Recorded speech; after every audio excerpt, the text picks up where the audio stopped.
Mula sa mga political commentator, mga kabilang sa Banateros Brothers, nagpo-programa din po dito sa SMNI, sina paring RJ at si Jack Arcota. Sir Jack, paring RJ, magandang gabi. Paunahin muna natin pagbati si paring RJ, magandang gabi, at sunod si paring Sir Jack Arcota.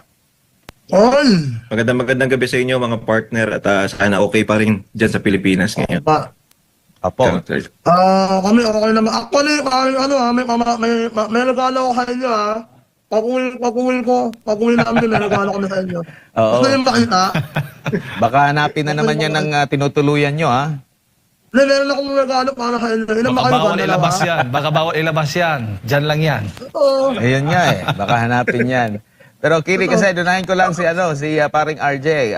Siguro na wala kayo sa bansa nung na-monitor nyo. Kasi pangalawang araw ngayon ng pagtitipon, and possible bukas ay doon na sila sa Liwasang Bonifacio. Doon, wala nang permit talaga. Ano bang masasabi mo dito po sa mga pangyayari sa ating bansa ngayon? Nakakagulat kasi nung nalaman namin, nalaman namin, wala kami sa Pilipinas. So marami nagsasabi sa amin, marami nagko-comment, uwi na daw kami eh. Alam niyo naman, hindi naman ganoon kadali yun. Pero gustong-gusto namin talaga pumunta dyan. At hindi ko alam, ang daming narrative ngayon na lumalabas patungkol dyan sa rally na yan. Sinasabi nila, kulto daw yung INC, tapos hindi daw para sa corruption yung rally nila. Para lang daw yan iligtas si Senator Marcoleta. Pero hindi tayo naniniwala kasi yung mga nagsasabi na yun, more on mga kakamping. At doon sa tanong mo na lilipat na sila sa Liwasang, baka mas malalong natakot si Bongbong Marcos. Dahil mas malapit na yan sa Malacanang, di ba? At hindi ko alam kung bakit na-aatim niya pa na pumunta ng ibang bansa. Wala naman siya yatang gagawin doon. Ano ba gagawin niya doon? Mangungutang lang ba siya? Pero mas maganda na yan na nandyan tayo, lilipat na sa Liwasang para unang-una, medyo maiwasan natin yung abala sa mga kababayan natin. Kasi yan din yung isang sinasabi nila, yung nagta-traffic dahil dyan sa rally na yan. Kung tutuusin, dapat maintindihan nila na itong rally na to is para sa atin ding mga Pilipino. Hindi lang yan nagrarally, hindi lang yan ginagawa ng mga yan, hindi lang natin ginagawa yan para lang sa pansarili nating kapakanan, di ba? Si Sir Jack. Partner. Ako, tama nga para mas malapit sa Malacanang, para kabahan, Hindi ko alam, nakakatulog pa kaya yan? Wala. Feeling ko, parang umiinom-inom na siguro ng maraming gamot, pampapuyat, para sa akin, nagpapasalamat ako sa INC kasi malakas talaga power nila, Kahit sa talagang pag inutusan lang pinuno nila na tara, lusukin, talagang lumalaban sila. Anyway, sana pag-uwi namin, bago na presidente, Oo. Opo, pero siya ay umalis ngayon, papuntang Canada. Pero bago lang si Umalis? Oo, umalis. Kakaalis lang. Pahala ba? Ano gagawin na lang sa Canada? Ano gagawin na lang? Marami siyang mga pag-uusapan doon, lalo na patungkol sa enerhiya natin. Pero bago lang si partner Jade, una muna kay paring RJ, ang iginigiit nitong grupo na nagsagawa ng kilos protesta dyan po sa People Power ay meron niyang selective justice. Kayo ba'y naniniwala na may selective justice na nangyayari ngayon based sa mga ganap nitong mga nakalipas? Ako sa palagay ko wala. Pero timing lang siguro. At isa pa yan dyan sila magaling sa mga propaganda nila ganyan. Although 'di ba, lahat naman hindi niyo ba napapansin? Hindi ba nila napapansin o bulag lang talaga sila na halos lahat na kinakasuhan yung mga lumalaban sa gobyerno at yung mga nagnakaw parang nagiging malaya, 'di ba? Yun yung mga bagay na hindi ko alam, hindi ko maintindihan sa mga kababayan natin o dito sa mga kritiko o dito sa mga sumusuporta dito sa administrasyon na noon kaaway nyo yan. Noon sinusukan nyo yan. Ngayon, para nyo nang ginodiyos. Anong nakain nyo, anong nangyari sa inyo na dati kaaway nyo, ngayon okay na sa inyo. Parang ang hirap paniwalaan ng ganun na dahil lang ba hindi kayo inaatake? 'Di ba? Dahil lang ba may kailangan kayo? Hindi natin alam kung ano yung mga bagay na nagpipigil sa kanila para magsalita laban sa corruption. Hindi rin ako naniniwala na yung ginagawa ng INC, itong rally na to, para lang kay Senator Marcoleta. Hindi, kasi nung una ginawa na nila yan Ginawa na nila yan dapat 3 days. So, naging 2 days. Ginawa na nila yan noon na wala pa namang kaso si Senator Marcoleta. So dito, this time, ginagawa lang din talaga nila yan, sa palagay ko, para sa akin, para labanan o matigil na tong nangyayaring nakawan dito sa ating bansa. Kasi hindi na to biro eh. History na to eh. Ito yung pinaka-worst. Ito yung pinaka-pangit na history na nasasabihin natin sa ating mga apo, sa ating mga anak, sa future, partner. Sir Jack. Ano ulit tanong? Meron daw pinipili lang daw kung sino yung dapat kasuhan. Meron daw selective Meron. justice. Meron partner. Ito mo siguro wala nang kaso Ang kwento na, eyewitness pa. Oo. Pero ito balik tayo sa INC. INC, nagpapasalamat kami sa inyo kasi talagang ang gagaling nyo eh. Ako rin, pinag-usapan na namin dito sa Hong Kong na napaisip ako sabi ko, ginagawa ng kanila para kay Marcoleta. At sabi naman ni parang ako hindi, kasi nung nakaraang nagrani sila, wala pa naman makasama si Marcoleta. Siguro, may naman to oo. Partner, may naman talaga itong ginagawa ng INC. Sana talagang tumagos sila sa no? Feeling ko ito na yun Alam mo, partner, kung wala kami rito, baka nanggan ako. Feeling ko nakusahan na rin ako partner.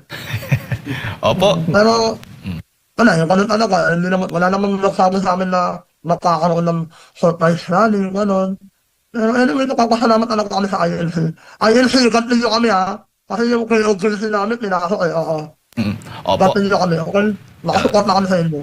Opo. Mas parang RJ, Sir Jack, si Jade po ito, magandang gabi po sa inyo. At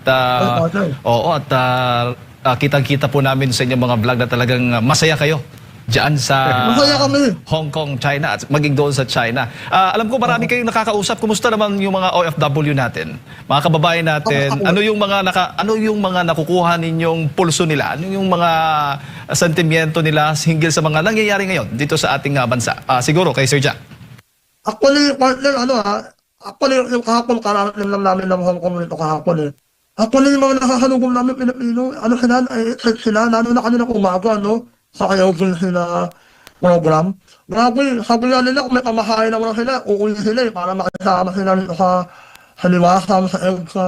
Grabe sobrang sila, nagdidismaya. Pero kinukumport na lang namin sabi namin, huwag kayo umuwi kasi mawawalan ng remittance. Oo. Walang kikitain yung gobyerno para nakawin. Oo. Easy. Oo. Parang RJ. Ano sila malungkot.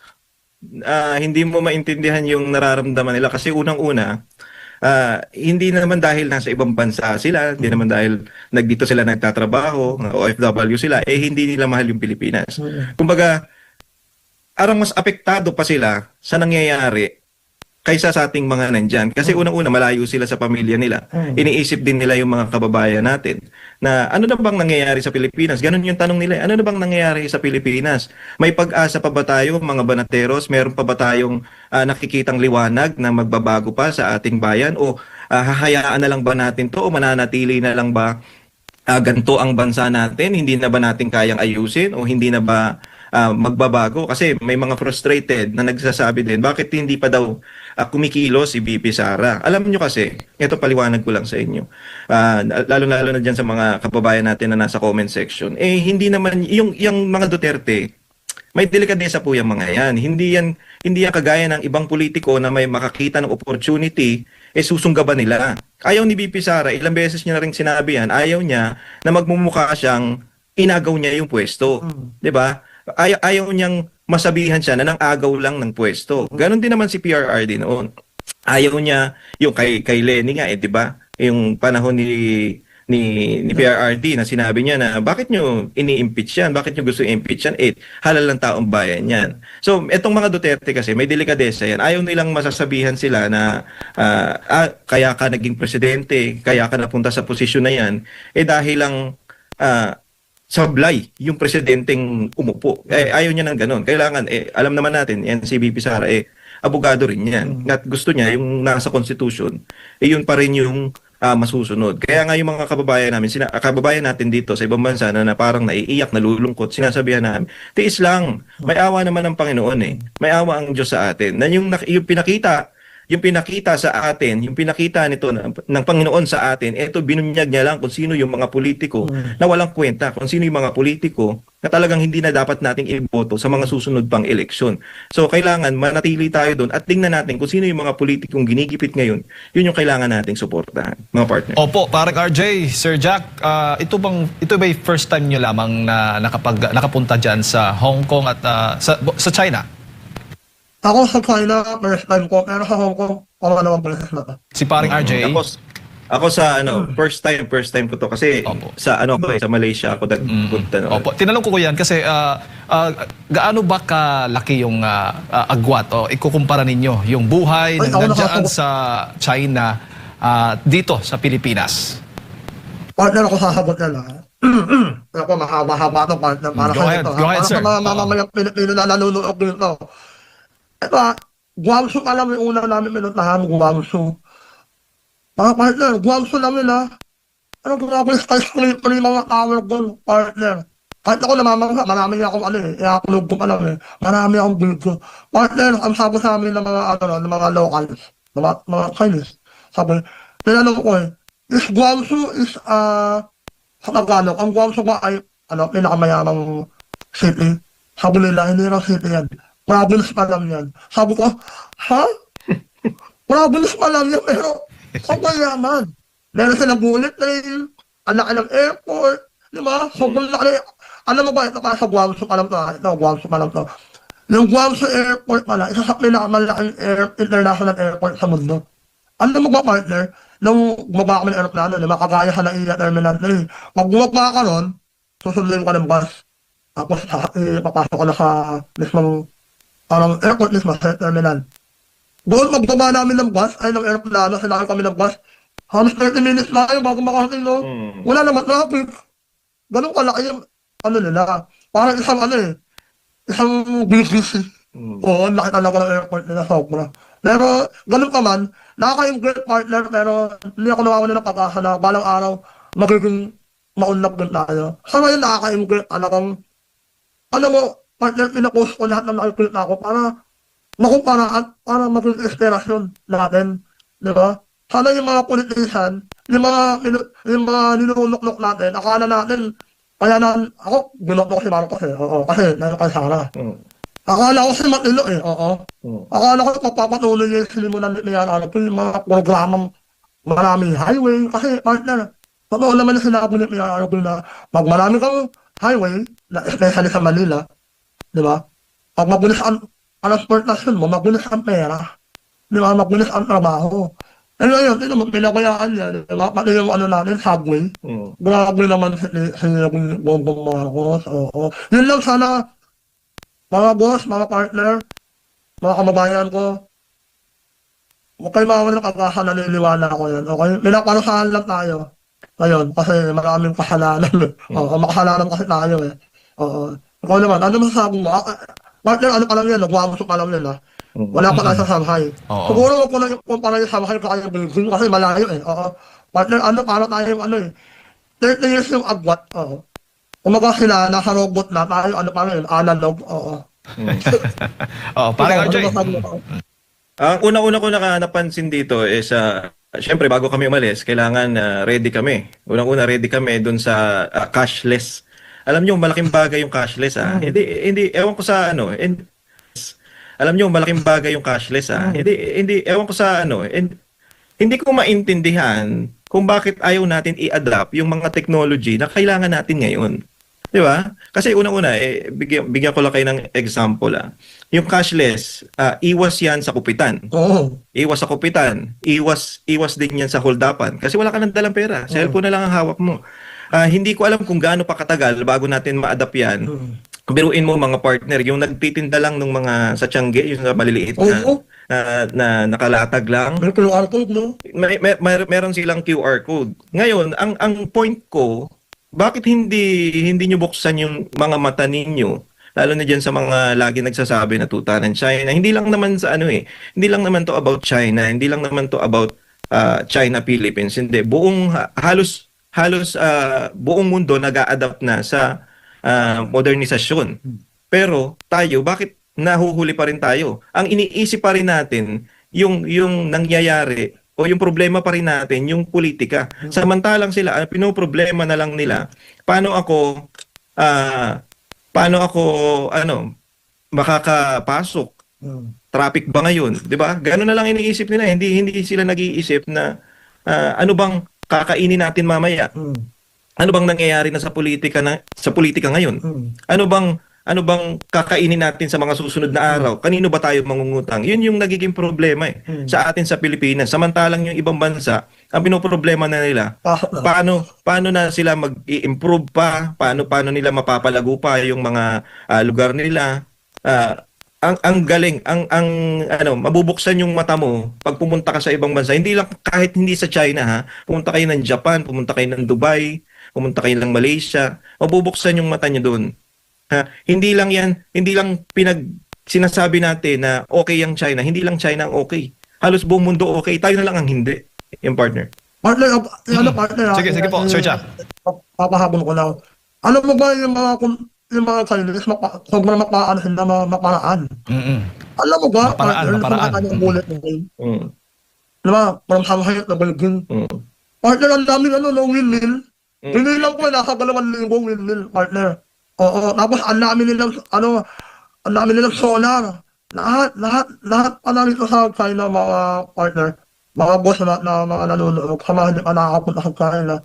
Mga boss, mura ng kuryente nila, kaya pala lahat ng mga sasakyan nun, electric, saka yung mga motor, e-bike, mura kuryente. Tapos, akala nga namin walang gasoline station nun. Kasi may mga sasakyan pa rin na may gasolina. Pero konti lang. Nung nakakita kami ng gasolinahan, sa Beijing lang, no? Tapos yung presyo, 40 pesos lang per liter. Sa pera natin. Mura Saka lang. idagdag ko na rin mga partner. Dahil nga puro electric na yung nandito, less na sa usok, less sa baho, tsaka tahimik mga partner. Yun yung napapansin ko. Pag yung bansa maayos talaga yung namumuno o hindi corrupt yung mga nakaupo, ang laking pagbabago. Gumaganda yung bansa pag ganun. Ang ganda ng Pilipinas, kaso ang problema natin mga politiko. Totoo yan. Okay. Wala akong nakikita mukha ng politician doon. Wala akong nakikita mukha ng politician sa sasakyan, ambulansya nila, wala pangalan ng politician. Pangalan na ng city. Oo. Tapos ito pa partner ako kayong inaka-amis ako Nakalimutan ko doon sobrang dami kasi nakaka-amis na para sa China. Oo. Pero mo, ito partner ito ba na wala silang homeless. Ayun, walang mahihirap. Walang homeless. Siguro may mahihirap, pero yung homeless na nakatambay lang sa nakalga lang sa 7-Eleven, wala. Lahat may trabaho. Kung may mga nagwawalis rin, maayos yung pananamit. Diba? So, ang problema na sa China, yung English barrier. Language ba? Ang language barrier, English na lang. Ang problema, partner imagine mo ako. Hirap na ako magsalita, English pa. Tapos, hindi sila naman mag-English. Ano naman China, kaparalan nyo rin yung lingwahe kasi international language yun Para next time pa pumunta ako, ni hao ma, hindi na ako mag-ni hao ma. Ultimo hello, hindi nila alam Hello, hindi nila alam yung hello, oo. Yun lang partner, sana balang araw partner. Ako nila niniwala ako balang araw na siguro, sana naman, gulisan nyo naman, sa mga nasa government natin. Gulisan nyo pag-kilos, okay? Maging maparaan din sana kayo. Binoto namin kayo para tulungan kami, para kaunlarin yung bayan namin, tapos magnanakaw lang kayo. Maya naman tayo, okay? Kaya pag ako tumakbo, Takbo ka. hindi. Kami natakbo ko papakawin. Actually, partner, sobrang mahal ko ang Pilipinas. Sobrang, mo partner, kahapon na lang. Sige po. Bakit ang dami yung yaman ng mga bansa na punta namin, Hong Kong, China. Naawa ko sa Pilipinas at the same time, lalo ko minahan ng bayan natin. Oo. Kasi sabi ko, balang araw, magiging ganda rin tayo. May problema na talaga tayo pinagkakaanan. Saka partner, tama nga yung sabi nila, bago ka maging successful, marami kang magkakaan ng problema. Ito na yung problema na yun. Kung nalapasan natin ito, malamang. Tuloy-tuloy na tayo. Okay? Thank you.